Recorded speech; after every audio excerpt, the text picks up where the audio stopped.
I saw Mommy in the bathtub. That is how my 7-year-old son, Gabe, decided to start the conversation during breakfast. Choking on my eggs, I managed to sputter out, "You saw who in the bathroom?" "Mommy," he giggled before looking back down at his plate. "Although she told me not to tell you about it."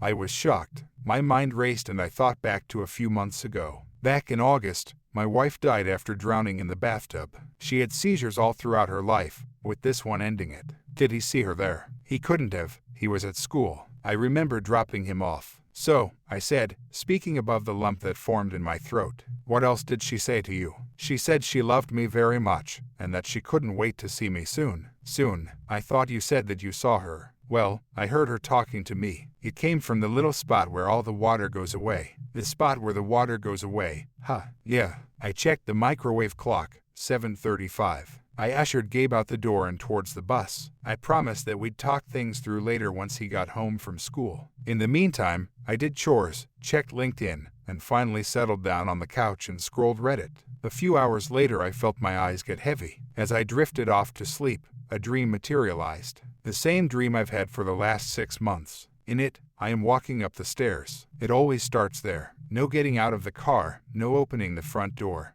Always the stairs. I call out for my wife, the echo traveling around the house and falling on deaf ears. As the dream always goes, I hear the water running and walk to our shared bathroom. The dream begins its climax as I push open the door as trapped steam billows out. And there she is, my love, my life, her body blue as she rests in the bathtub. I reach for her as I always do, but this is where the dream changes. What usually unfolds is that I cradle her in my arms and weep. What happened today was different. I was reaching for her when she sat up and grabbed my arm. Her nails dug into the soft flesh of my forearm and she didn't let go. Her purple lips cracked open to reveal a wide smile. Her clouded eyes locked with mine. He's mine now. I woke up drenched in sweat and breathing heavily. My phone was ringing. The call said that it was coming from my son's school. "Hi," I mumbled, shaking myself from sleep. "Is something wrong?" "Hello, mister. We've called you today to report that your son has had an accident at school and we need you to come pick him up."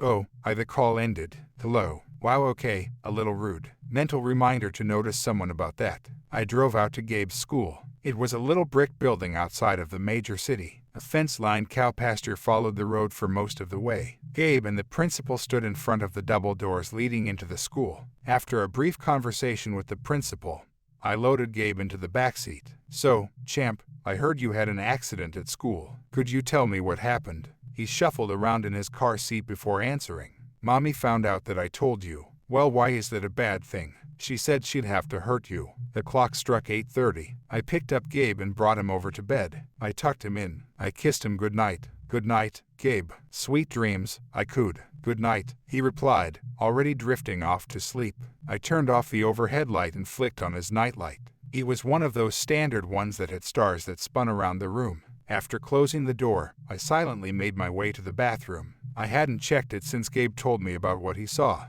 In the light of the hallway lamp, I could make out a figure sitting in the bathtub behind the shower curtain. A figure with straight, long hair. What the fuck? I brought my hand and brushed it against the curtain. Shakily, I grabbed the curtain and flung it open. Nothing. There was nothing in the tub other than a few bath toys and a bottle of 2-in-1. I sighed in relief. Then, I heard it. A whisper, almost inaudible, yet clear enough to hear 2 words. "Come closer." Leaning into the tub, I inched towards the drain. The whispers got louder. I lifted the little cap and peeked inside. Inside were 2 eyes and a row of razor-sharp teeth. Its clouded eyes locked with mine and it began speaking. It spoke in the voice of my wife. It told me things, horrible things, for a very long time. It told me to hurt people, to hurt Gabe, to hurt myself. Even after leaving the bathroom, I could still hear it. I locked the bathroom door after leaving, but I'm not sure that'll hold it. In fact, I can hear shuffling in the bathroom right about now. That thing's not my wife, right?